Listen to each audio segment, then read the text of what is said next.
voiture! Poussez-vous de là! Eh! Bonsoir, Peter. C'est le matin, Henry. Oui.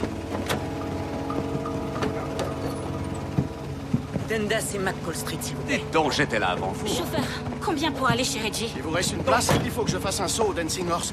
Mais arrêtez de pousser. J'y peux rien si je suis large d'épaule, mon vieux. Chauffeur, combien pour aller chez Reggie? Ah, mais qu'est-ce que vous faites? Bon, maintenant, ça suffit! Dites-moi calmement où vous allez et je vous déposerai dans l'ordre. Et c'est 5 cents par pâté de maison. Inutile de s'énerver, Henry. Dundas et McCall. Oh, mais regardez, vous posez votre main.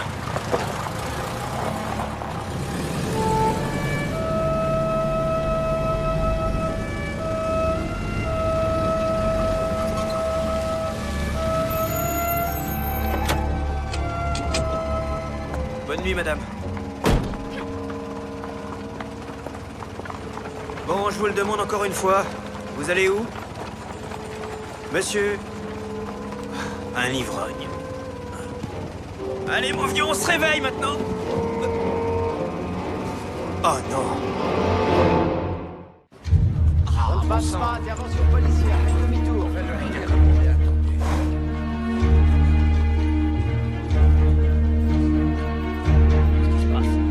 Je crois que quelqu'un est Je me suis retourné et là, je me suis rendu compte qu'il était mort. Et vous n'avez rien remarqué. Il est mort à moins d'un mètre de vous. Je m'occupe de conduire mes clients là où ils le demandent, c'est tout. Je vais vous conduire quelque part, moi, Higgins. Messieurs, Oui, mademoiselle Hart. désolée de vous interrompre, mais j'ai trouvé quelque chose qui pourrait vous intéresser. Après un examen succinct, je pense qu'on lui a injecté une substance toxique. L'écume sur sa bouche indique qu'il étouffait, ce qui peut être le symptôme d'un empoisonnement. Savez-vous de quel poison il pourrait s'agir? Pas encore, j'en saurai plus après l'autopsie. Je vous remercie. Un meurtre. Bien joué, Higgins. Henry, que pouvez-vous nous dire sur vos passagers? Pas grand-chose, je ne les connaissais pas, à l'exception de Peter. Peter. Peter Guthrie, le patron du restaurant chez Scott. Je le conduis souvent à son travail le matin. Et les autres? Comme je vous l'ai dit, monsieur, je me concentre sur la route. Mais je me rappelle que l'un d'entre eux portait un cachet. Dundas et McCall Street, s'il vous plaît. Rien d'autre à signaler? Il y a aussi le mort dans mon taxi. Si, je me rappelle. Une des femmes portait un foulard sur la tête. Un foulard. Fantastique. On a tout ce qu'il faut pour résoudre cette affaire. Continuez, Henry. Y a-t-il d'autres détails? L'autre femme avait une sorte de brûlure ou une tache de naissance sur le bras. J'aimerais pouvoir vous être plus utile. Vous croyez que c'est le genre de choses que le public veut entendre de la part d'un officier de police? Vous avez dormi combien d'heures ces derniers jours? Vous sentez plus mauvais qu'un punk. Monsieur? Au moins, on connaît son identité. Il est monté au croisement de King et Spadina? Oui, monsieur. Ce n'est pas loin de chez McCrory. J'en ai passé des soirées dans des lieux comme celui-ci, Murdoch. À l'époque, j'étais redoutable au billard. C'est un jeu auquel je n'ai jamais joué. Vous plaisantez? C'est un jeu d'observation, de précision, c'est de la physique. Avec un peu d'entraînement, un homme de votre intelligence ne devrait pas être mauvais. C'est qui, celui-là? Le saint patron du whisky? C'était pas loin. Wendell McCrory. Il a ouvert ce bar. Vous buvez quoi? Maréchaussée de Toronto. Nous voudrions parler au patron. Il est ici? Le patron a été tué, ça fera bientôt 1 mois. Quelqu'un l'a abattu, à l'endroit où vous êtes. Maintenant, c'est moi le patron, Lucille Anderson.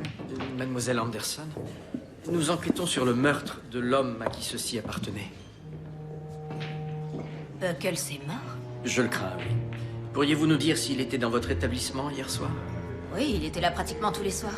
À quelle heure est-il parti? Bon, écoutez, je suis pas vraiment sûre. Mais je sais qui pourrait vous le dire. Messieurs, salut, ça va?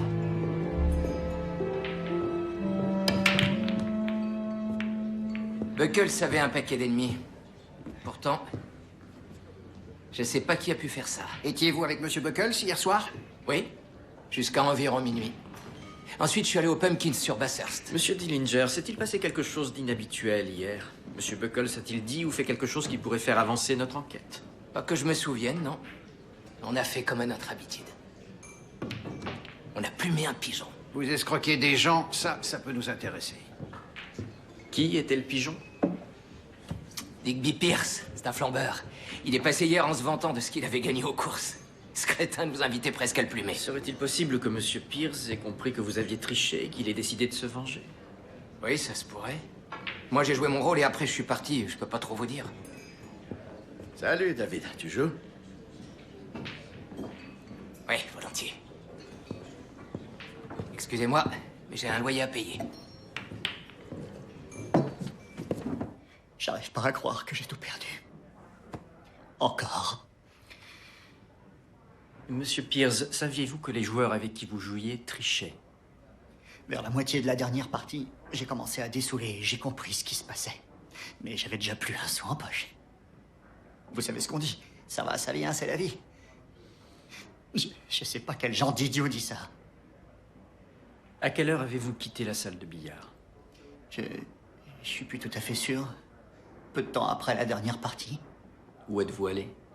Chez moi. Pour expliquer à ma merveilleuse et compréhensive épouse que ce mois-ci, nous n'aurions pas de quoi payer le loyer. Encore. Pourra-t-elle en témoigner? Oui, bien sûr. Monsieur Pierce, dites-moi, est-ce que vous auriez engagé quelqu'un pour assassiner Monsieur Buckles? Bien sûr que non. Non, j'ai pas... J'étais en colère, j'étais humilié, mais... J'ai appris à perdre, inspecteur. Je n'ai pas vraiment le choix. Demandez à ma femme. Il avait un mobile, mais apparemment Monsieur Pierce n'était pas dans le taxi cette nuit. Cependant, il est possible qu'il ait payé quelqu'un pour lui administrer le poison. Il est aussi possible que Buckles ait été empoisonné avant de monter. Mademoiselle Hart a confirmé que la toxine était de l'antimoine et qu'elle agit très vite. Ce qui suggère que l'assassin se trouvait aussi dans le taxi. Pourquoi prendre un risque pareil? Il y a des façons plus simples de piquer quelqu'un. Le but était peut-être de brouiller les pistes. Un meurtre commis en public. Peut-être bien. Et le propriétaire du restaurant? J'allais justement lui parler. Je vous accompagne. De temps en temps, Henri me conduit ici le matin. Ça me coûte moins cher qu'un fiacre et j'aime bien discuter avec lui. Avec Higgins? Monsieur Gossery, et que pouvez-vous nous dire sur le trajet que vous avez fait hier soir? Oh, bon sang, c'était tout bonnement infernal. Et pourquoi? J'étais bloqué dans cette voiture au milieu de rustres et d'ivrognes. J'en vois assez souvent ici. Avez-vous constaté quelque chose chez les autres passagers, comme de l'agressivité, par exemple? Il y a eu une petite bousculade, mais rien de particulièrement violent. Ce n'est pas surprenant, hein. À Toronto, tout le monde est un peu agressif le soir. Ce sont tous des animaux. Des animaux? Qu'est-ce qui vous fait dire ça? Mon établissement ouvre à 4 heures du matin, inspecteur. Les personnes qui passent ma porte à cette heure-là, elles ne sortent pas de l'église. Rien de bon, on arrive après minuit. Est-ce que par hasard vous connaissiez un des passagers? Oui, j'ai reconnu un homme dans le taxi. Il portait un cache-œil. Il était déjà venu dans mon restaurant. Ah oui, l'agent Higgins nous en a parlé. Vous savez comment il s'appelle? Frank, il me semble. Que savez-vous de lui? Je sais qu'il porte un couteau et qu'il n'a pas peur de s'en servir. Je l'ai vu s'en prendre à une personne assise sur cette banquette il y a quelques mois. Je vois. Tuez-les tous, et Dieu reconnaîtra les siens.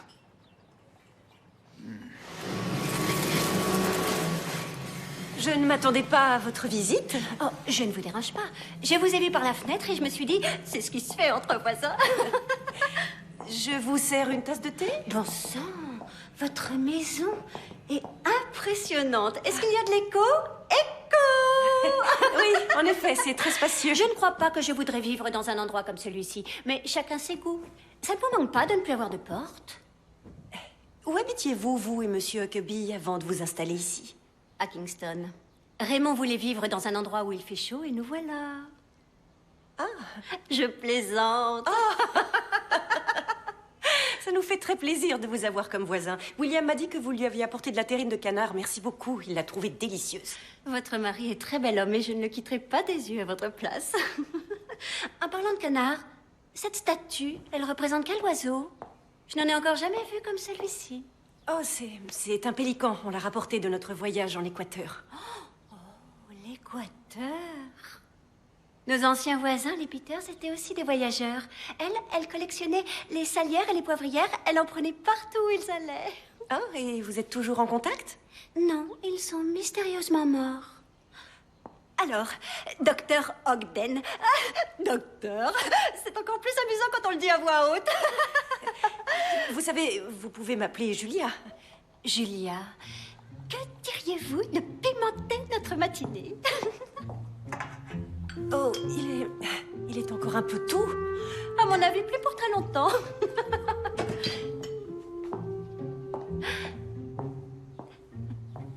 Vous devez avoir raison. Aux nouveaux amis.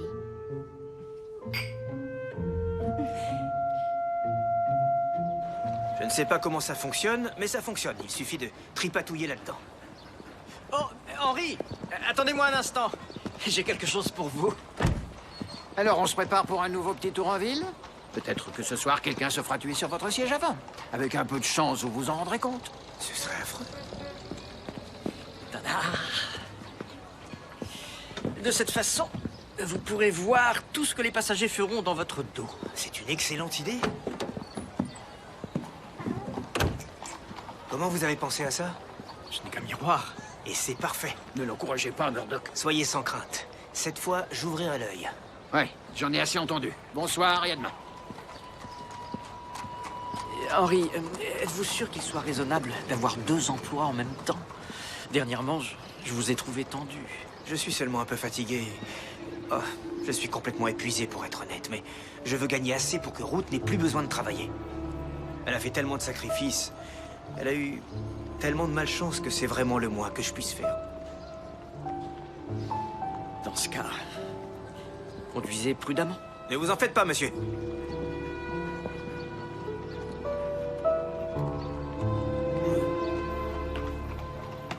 Suivez le petit pois.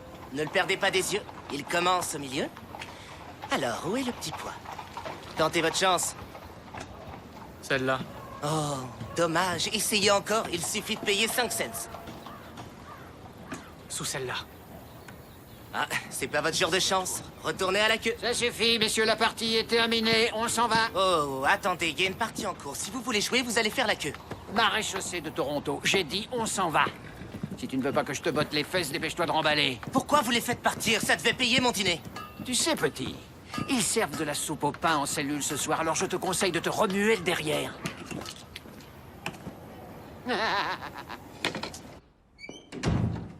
Julia? Oh, tu viens de rentrer? J'étais sur le point de partir. Je commence dans 1 heure. Oh, décidément, à chaque fois que je te vois, tu t'en vas quelque part. Si je veux avoir les horaires les plus convoités, il va me falloir un peu plus d'ancienneté. Bien, je comprends. Tu es attendu. Ça, c'est curieux. Qu'est-ce qui est curieux? Le pélican qu'on a rapporté d'Équateur, il n'est plus là? Où est-ce qu'il pourrait être? Non. Quoi? Qu'est-ce qui se passe? Goldie était en admiration devant le pélican tout à l'heure. Mais non, elle ne ferait pas ça. Elle le ferait?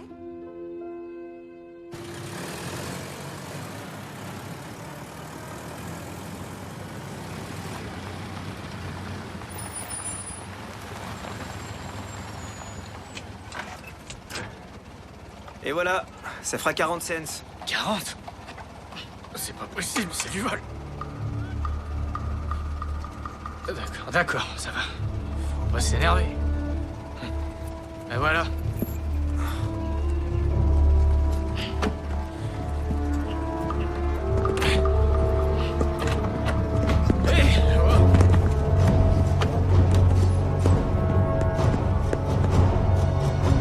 Trouvez un agent de police!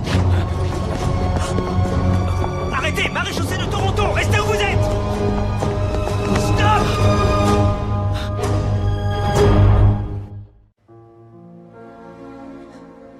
Oui, je sais ce que vous devez vous dire. Vous étiez en train de fuir une scène de crime, les mains recouvertes du sang de la victime.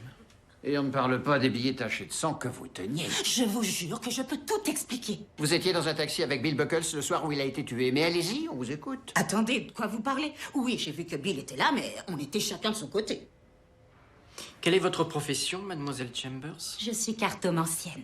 Et en quoi ça consiste exactement? J'interprète les cartes du tarot pour les gens. C'est une blague, Murdoch, c'est une diseuse de bonne aventure. Je donne des conseils qui sont basés sur l'interprétation que je fais des cartes, inspecteur.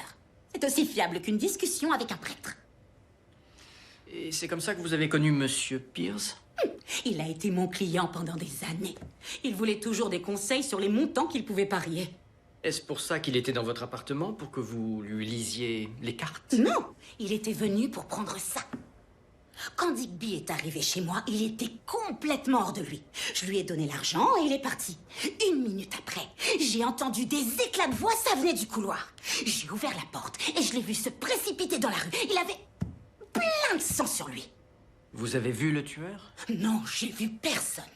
Et vous, vous alliez où? J'allais chercher un agent de police, de l'aide, n'importe qui. Mais je venais à peine de mettre le nez dehors que ce petit conducteur de taxi a commencé à crier et à me dire que j'étais en état d'arrestation. Henry. Parlez-moi des billets que vous avez pris à Pierce. Il a dû les faire tomber quand on l'a poignardé. Moi, je les ai simplement ramassés. Vous savez, dans mon quartier, si j'avais laissé ces billets, ils auraient disparu en 30 secondes. Une voyante avec un cœur d'or. Je ne crois pas que ce soit elle qui l'ait tué. Moi non plus, mais pour l'instant, on a 2 cadavres sur les bras. Rien qu'une minute, partons du principe que Pierce l'ait payé pour tuer Buckles. À quoi servirait cet argent si ce n'est pas pour ça?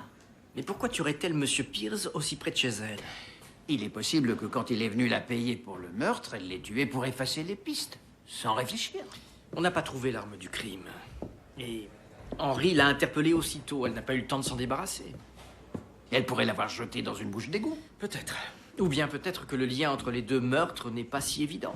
Quelqu'un a pensé, à tort ou à raison, que M. Pierce était responsable de la mort de M. Buckles, et il a décidé de le lui faire payer.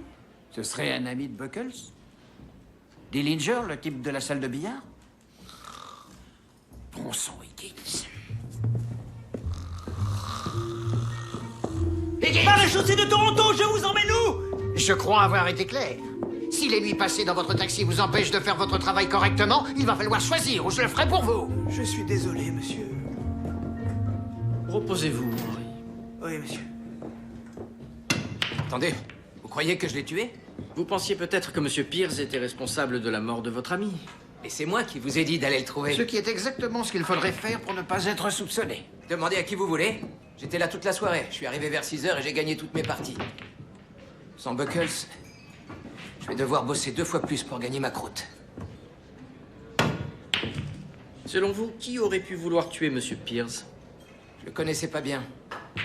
En tout cas, pas assez pour connaître ses ennemis. Il n'y avait aucun lien entre lui et Buckles? Comme je vous l'ai dit, je le connaissais pas assez. Quoique, attendez, ils avaient un point commun. Une connaissance.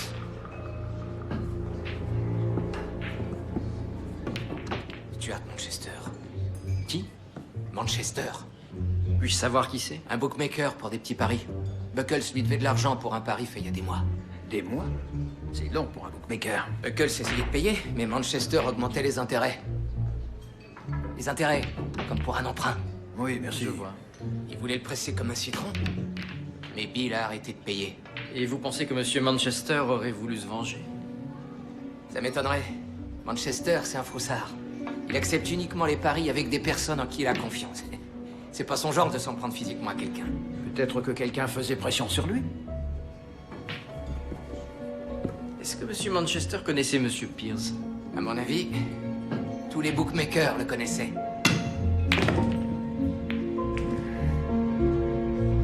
Il faut que j'appelle le poste pour savoir si on a des informations sur Stuart Manchester. Il y a une borne d'appel au coin de la rue, si je me souviens bien. Hé, doucement, où tu cavales comme ça? C'est encore toi? T'as fait quoi cette fois? Ils vont m'attraper, lâchez-moi! Qui va t'attraper? Il est là, il est à gauche! Messieurs, veuillez circuler. Il a de la chance. Tu continues les arnaques? C'est une arnaque honnête? Tu crois qu'il se serait passé quoi si ces types t'avaient coincé? J'en sais rien, mais ils m'ont pas coincé. Comment tu t'appelles?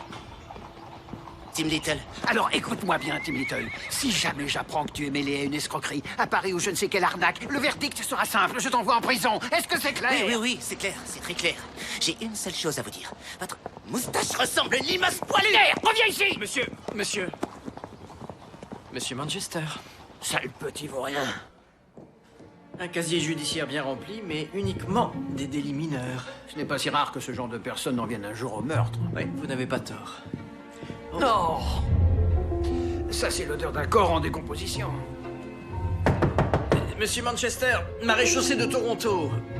Ça porte malheur de parler à un mort, Murdoch. À en juger par le niveau de décomposition, je dirais qu'il est mort depuis 1 semaine. Et la cause du décès, au-delà de ce qui est visible? Pour l'instant, je ne vois que le sectionnement de la jugulaire. Mais j'en saurai plus une fois que j'aurai fini l'autopsie. Merci, mademoiselle Hart. C'est toujours un plaisir. Venez. y avait un vacarme insupportable. Je lui ai dit 2 fois d'être moins bruyant. C'est là que je l'ai vu. Et ça s'est passé quand? Soyez aussi précis que possible. Il y a 1 semaine environ. Merci. Si vous vous souvenez de quoi que ce soit, contactez-nous. Mademoiselle Hart pense que le corps est ici depuis 1 semaine. On n'a trouvé aucun signe de lutte. Le propriétaire est intervenu suite à une plainte pour tapage et c'était il y a 1 semaine, là aussi. Il y avait eu une dispute. Il dit avoir vu l'autre personne impliquée. Et alors? C'était un homme avec un cache-œil. Hé!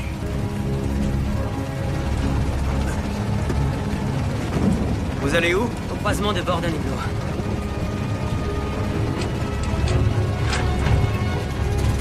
Il fait bon ce soir, vous ne trouvez pas? Contentez-vous de conduire.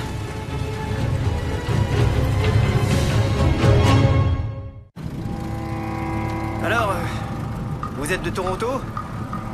Ou juste de passage? C'est pas une ville facile. C'est pas très accueillant quand on ne connaît pas. D'où vous venez? Je ne vous paie pas pour discuter. D'accord, j'essaie seulement d'être aimable.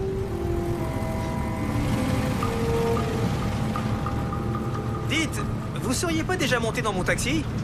J'ai l'impression de vous reconnaître. C'était un matin, très tôt, il y a quelques jours, si ma mémoire est bonne. Vous étiez plusieurs.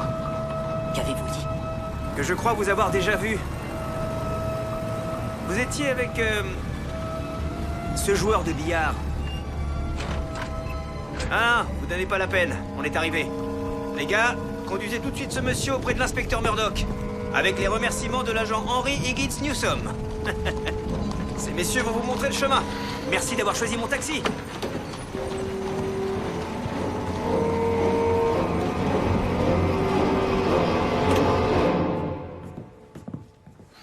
Monsieur Rizzo, quand avez-vous vu Stuart Manchester pour la dernière fois? Je ne me rappelle pas. Son logeur a dit que vous étiez dans son appartement il y a de cela environ 1 semaine et que de toute évidence, vous vous étiez disputé. Je ne me rappelle pas. Vous avez déjà eu affaire à des hommes comme nous? Des flics de pacotille? Oui, c'est arrivé. C'est un beau couteau que vous avez là. Vous êtes chasseur? Et alors, c'est pas interdit? Savez-vous que Monsieur Manchester a été assassiné avec un couteau à peu près au moment où vous avez eu cette altercation? Je l'ignorais. Et qu'un autre homme, Digby Pierce, a été tué dernièrement, lui aussi, avec un couteau. Vous le connaissiez? Je l'avais vu aux Macreries. Je ne le connaissais pas, mais tout le monde disait qu'il n'avait jamais un sou. Qu'est-ce que j'ai à voir là-dedans, moi? 1 seconde, on y vient. Un peu de patience. Monsieur Rizzo, êtes-vous monté dans le taxi conduit par l'agent Higgins il y a quelques jours? Je ne me rappelle pas, c'est ça? Votre réponse, on s'en tamponne le coquillard parce qu'on sait que vous étiez dedans. Connaissez-vous un homme du nom de Bill Buckles? Le type du Macrerie? Bien sûr. Il paraît qu'il s'est fait tuer. Cette dispute avec Monsieur Manchester, quel en était l'objet? De l'argent. Suffisamment pour tuer? Non, je n'ai... Écoutez, je n'ai pas tué ce type. Je n'ai tué aucun d'entre eux. De toute manière, vous n'avez aucun moyen de le prouver. On peut se dépêcher, s'il vous plaît. Il nous cache quelque chose.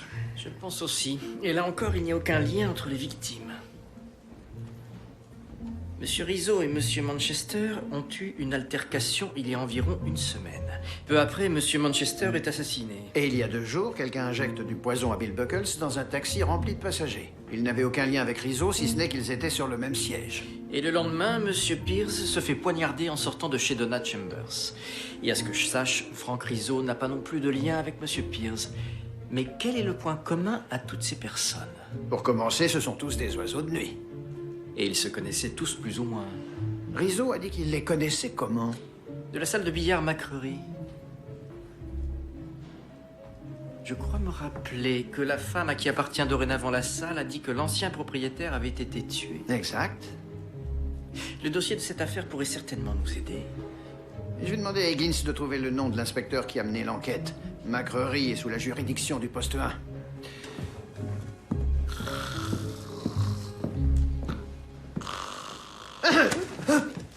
Oh, désolé, monsieur. Oh. Entrez chez vous, Higgins, et prenez votre journée. Vraiment? En ramenant Rizzo, vous avez fait du bon travail. Merci, monsieur, j'ai vraiment besoin de me reposer. Oh, Higgins, vous dormez? Pas touche au taxi. C'est promis, monsieur. Sergent? Oui, monsieur. J'ai besoin que vous vous rendiez au poste 1. Essayez de faire vite, c'est urgent. Bien sûr, monsieur. Hey! Non, attends, reviens! Attends, je te dis, reviens! Qui t'a fait ça? Où est-ce que tu vis? Y a de l'argent? Non, ils m'ont tout pris. Suis-moi. S'il vous plaît, m'arrêtez pas. J'ai même plus les coques de noix. J'ai plus rien du tout. J'ai pas l'intention de t'arrêter. Allez, viens.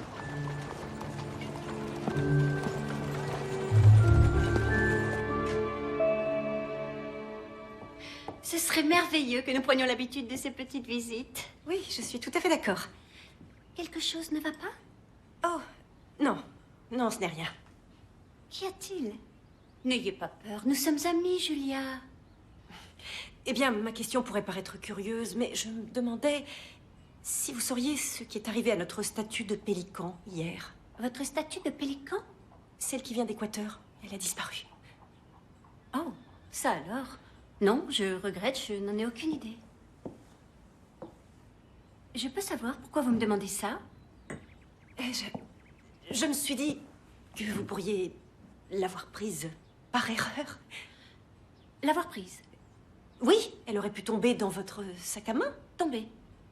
Vous pensez qu'une statue de pélican aurait pu tomber dans mon sac à main? Oui, ce n'est pas impossible.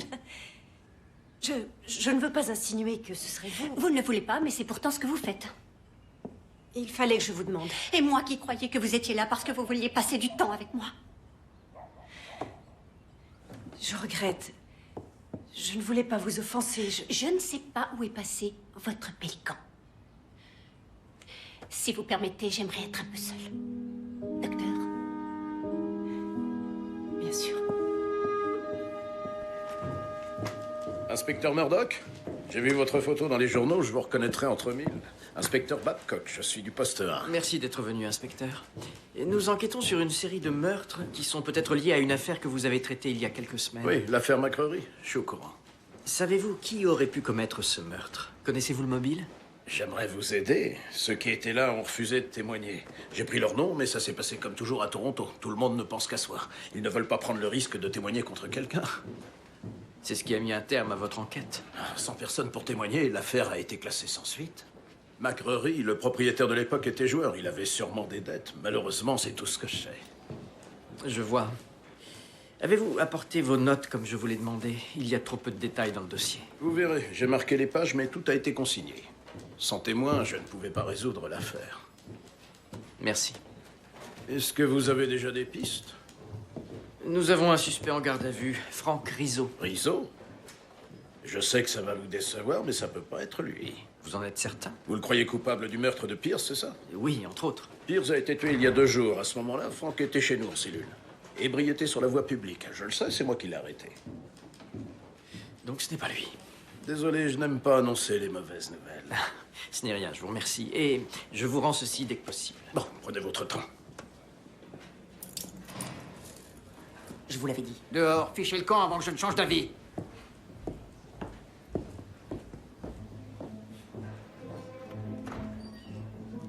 Comment tu te sens? J'ai des dents qui bougent. Je sais ce qu'il te faut. Tiens, tu en prends 2, c'est des œufs au vinaigre. Ça fait des merveilles. Merci. Et maintenant, j'aimerais bien que tu m'apprennes ton tour. Monsieur,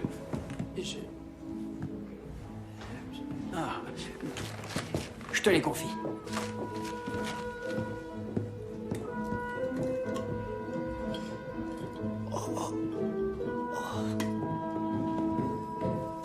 Ce sont les personnes auxquelles l'inspecteur Babcock a parlé le soir du meurtre de McCrory. Digby Pierce, Bill Buckles, Stuart Manchester, Frank Rizzo. Ils étaient tous là le soir où McCrory a été tué. Ça veut dire que celui qui a tué McCrory est en train de tuer les témoins. Et nous venons de lâcher une de ces personnes dans la nature.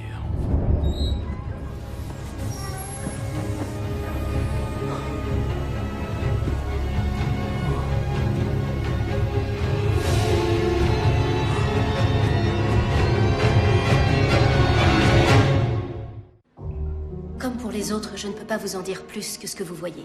Le coup de couteau a provoqué une hémorragie et il en est mort. Ça nous fait 4 victimes. Tous les témoins de la liste. La liste? C'est l'œuvre d'un tueur séquentiel? En quelque sorte. Celui qui a tué Wendell McCrory a supprimé tous ceux qui ont été témoins du meurtre. C'est la fin de la séquence. Très drôle, mademoiselle Hart. Selon l'inspecteur Babcock, toutes ces personnes étaient présentes le soir où McCrory a été assassiné. Et là, ce sont les personnes qui se trouvaient dans le taxi le soir du meurtre de Buckles. Toutes ces personnes ont été assassinées. Et on a interrogé ces deux-là. Donc il reste la femme avec les brûlures sur le bras. Elle a probablement un lien avec la salle de billard comme tous les autres. Vous connaissez beaucoup de jeunes femmes qui passent leur temps dans des salles de billard?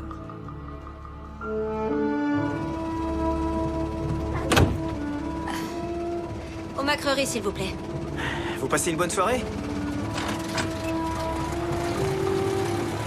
C'est vrai que je ne suis que le chauffeur, de quoi je me mêle? Oui, ça va. Il fait chaud. C'est vous? Je vous demande pardon. Vous jouez au billard? Où est-ce que vous allez? Wellington est bloqué. Un chariot s'est retourné. Il y a des choux partout, on passe plus. On est en train de revenir sur nos pas. Je préférerais qu'on prenne la rue principale. Bien sûr. Chauffeur?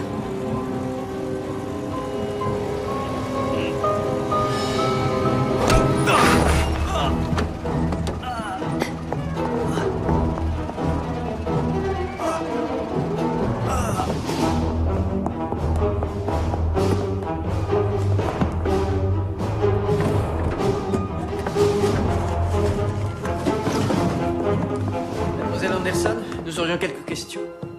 Je crois que vous venez d'y répondre. N'avancez pas. Ne vous approchez pas. Dites-nous ce qui s'est passé. On peut peut-être vous aider. J'ai déjà tout dit à Babcock. Maintenant, ça suffit. Je ne veux pas de votre aide. Ce que je veux, c'est qu'on me rende mon père. Wendell McCrory était votre père? Ce qui est sûr, c'est qu'il s'occupait mieux de moi que mon vrai père. Wendell m'a offert un toit. Grâce à lui, j'ai un emploi, j'ai une vie. Et eux, ils l'ont laissé mourir. Qui l'a laissé mourir? Vous le savez très bien. Ils étaient tous là quand il a été abattu. Ces hommes ont tous dit qu'ils n'avaient rien vu. Ils mentent. Ils ont tout vu. Comment vous le savez? Vous étiez là le soir où McCrory a été tué? J'étais au sous-sol. Quand j'ai entendu le coup de feu, je suis tout de suite montée. Et je l'ai vu par terre en train de se vider de son sang. Il étouffait. Ils sont restés là à le regarder. Et il est mort dans mes bras. Vous n'avez pas vu le meurtrier? Si c'était le cas, il serait mort lui aussi. Maudit maître chanteur. Maître chanteur? Wendell se faisait extorquer. Il n'a jamais dit par qui, mais il a cessé de payer et on l'a tué pour ça. Tous ces pourris ont vu qui l'a tué et ils ne voulaient rien dire. Êtes-vous en train d'avouer avoir tué ces 4 hommes? C'était pas des hommes. C'était des lâches. Posez ce couteau. On ne vous veut aucun mal, mademoiselle Anderson. Ne vous approchez pas. Posez ce couteau.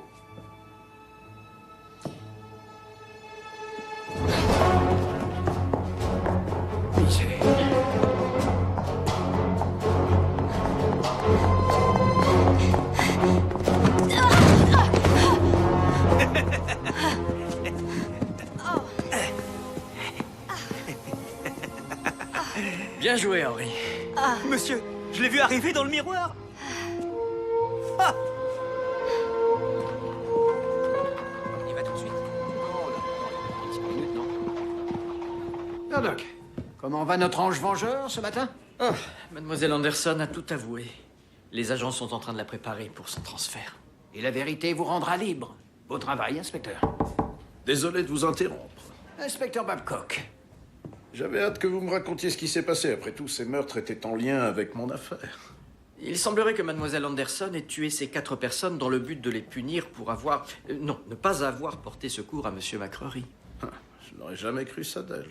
Elle a avoué pour McCrory? Non, elle maintient ne pas savoir qui l'a tué. Elle a avoué les 4 autres. Maintenant, à vous de résoudre celui-ci. J'aurais tout de même une question à vous poser. Elle a clairement dit que vous aviez reçu son témoignage le soir du meurtre, et pourtant, il n'était pas dans vos notes. Elle a dû se tromper. Elle semblait sûre d'elle. Vous souvenez-vous avoir pris sa déposition? Si j'ai pris, vous savez, c'était le chaos sur le lieu du crime. Vous avez déjà dû voir ça. J'ai bien peur que non. Inspecteur, avez-vous pris sa déposition? Je ne pense pas l'avoir prise. En quoi c'est si important? C'est incohérent. Paul? Paul, aidez-moi! Paul! Comment Regardez-moi! connaît-elle votre prénom? Quoi? Attendez une minute. Amenez Mademoiselle Anderson dans mon bureau. Venez. Mademoiselle Anderson, qui vous a donné le prénom de l'inspecteur Babcock? Vous aviez dit qu'il ne pourrait rien m'arriver. Que fait-elle ici? Qu'entendez-vous par rien vous arriver? Conduisez-la en prison. Bon, c'était. Continuez. Il est venu me trouver en disant qu'il était un ami de Wendell, qu'il était outré que les témoins refusent d'avouer ce qu'ils avaient vu à la police et il a dit que si j'avais l'intention de le venger, il veillerait à ce que je ne me fasse pas arrêter. Vous avez comploté avec elle? Pourquoi? Mais c'est ridicule, elle est complètement folle. C'était vous. Vous avez assassiné Wendell McCrory. Quand vous avez perdu la tête. Voilà pourquoi vous n'aviez pas noté sa déposition. Vous ne vouliez pas que la police sache qu'elle était présente ce soir-là. Qu'est-ce que vous racontez? Je suis inspecteur. Vous avez obligé les témoins à se taire, mais craignant qu'ils ne finissent par dévoiler votre secret, vous l'avez amené à les supprimer. Inspecteur, est-ce qu'il dit vrai? Vous avez extorqué de l'argent à Wendell McCrory et quand il a décidé de ne plus vous payer, vous l'avez abattu. Je vous conseille de vous taire. Je veux voir vos mains. Il est hors de question que j'aille en prison. Je vais sortir d'ici. Inspecteur, restez où vous êtes. Inspecteur Babcock, je vous arrête pour extorsion et pour le meurtre de Wendell McCrory. Paul!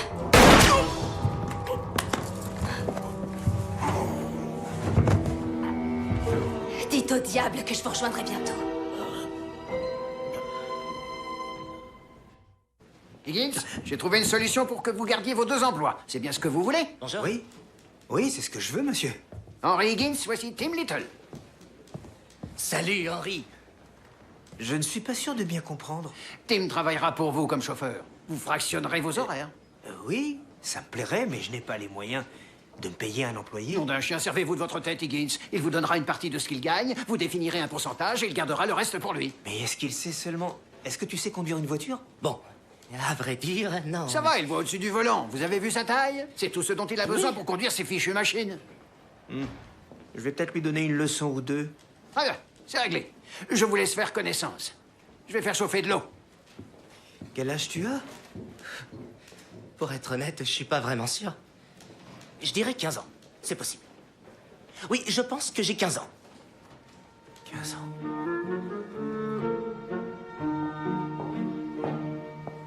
William? On a été cambriolés. Oh, bon sang. Un plomb!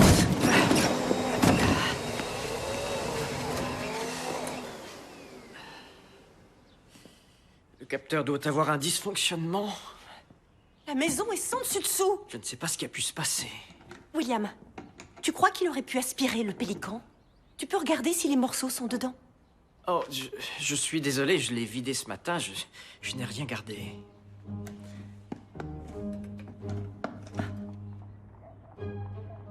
J'ai tiré des conclusions hâtives et j'en suis sincèrement désolée. Alors, vous l'avez retrouvé? D'une certaine façon. C'était très impoli de ma part. Je vous ai accusé d'être... D'être une voleuse. Je n'ai pas dit... Oui, vous avez raison. Je vous présente mes excuses. Vous croyez que nous pourrions redevenir amis? Comment voulez-vous que je vous en veuille? Vous êtes un modèle, voilà ce que vous êtes. Un modèle? Je ne sais pas s'il est toujours de bon ton de faire ce que je fais. Vous plaisantez, bien sûr que si. Ça crève les yeux. Le moins qu'on puisse dire, c'est que vous n'êtes pas une femme comme les autres. Ce n'est pas tous les jours qu'on rencontre une femme médecin.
Disons que c'est la première fois que je plume un pigeon.